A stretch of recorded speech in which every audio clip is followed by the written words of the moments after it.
আজকে আমি কোরাল মাছ রান্না করব। আজকে প্রথম আমি খাইছি, কিন্তু রান্না করে খাইনি। শুনলে আপনারা অবাক মনে করবেন। আসলে ঠিক, আমি যেটা রাঁধতে জানি না সেটা আমি খাই না।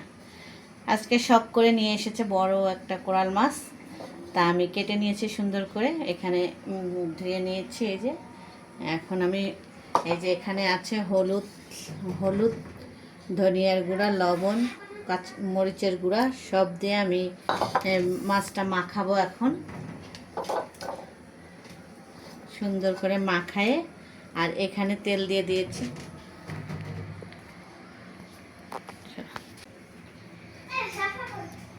এই যে এখানে তেল দিয়ে দিয়েছি, মাখাই নিচ্ছি। সব সুন্দর করে মাখাই নিতে হবে। পানিটা ঝরাইয়া নিলে আর কি হলুদগুলো গায়ে লাগে, পানি ঝরাই না নিলে তখন ওইতে ইয়া হয়ে যায়। সুন্দর করে মাখাই নিচ্ছি।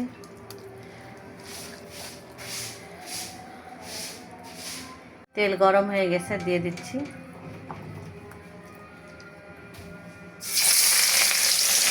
পাটাতে আমি জিরা এবং মরিচ বেটে নিব। এই কোরাল মাছ ভাজার জন্য ভাজতেছি। কোরাল মাছ এখন এই যে, আর উল্টায় দেওয়ার সময় সাবধানে দিবেন। এখানে হচ্ছে মাছ ভেজে নিয়েছি। আমরা সাধারণ মাছ যেভাবে রান্না করি, মাছ ভেজে মশলা কষে যেভাবে ভুনা করি ওইভাবে রান্না করলেই হবে। মশলা কষাচ্ছি। এখানে মশলা কষানো হয়ে গেলে ভালো করে কষায় নেবেন মশলা, যেন কাঁচা গন্ধটা না থাকে। শেষে ধনে পাতা বা হচ্ছে জিরার গুঁড়া দিয়ে 5 মিনিট, নামানোর 5 মিনিট আগে ধনিয়া পাতা বা জিরার গুঁড়া দিয়ে নামাই ফেলবেন। আমার মশলা কষানো হয়ে গেছে, দেখতেছেন মশলা থেকে তেল আলাদা হয়ে গেছে। এখানে পানি দিয়ে দিব।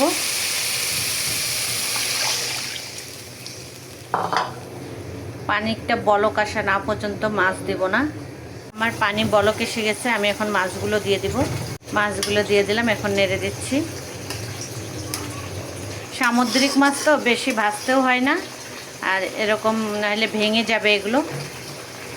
আমার মাছ রান্না শেষ। এখানে আমি এখন জিরা দিয়ে দিব। আর এই মাছ রান্নার সময় লবণটা আপনারা দেখে শুনে দিবেন, কারণ সামুদ্রিক মাছে লবণাক্ত থাকে।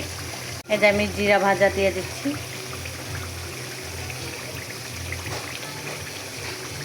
একটু ঢেকে দেব, রান্না শেষ। এই যে আমি বেড়ে নিয়েছি। এই যে আমার সেই কোরাল মাছ ভুনা হয়ে গেছে। খেতেও অনেক মজা হবে। যেই তরকারি দেখতে ভালো লাগে সেটাতে খেতেও ভালো লাগবে, তাই না?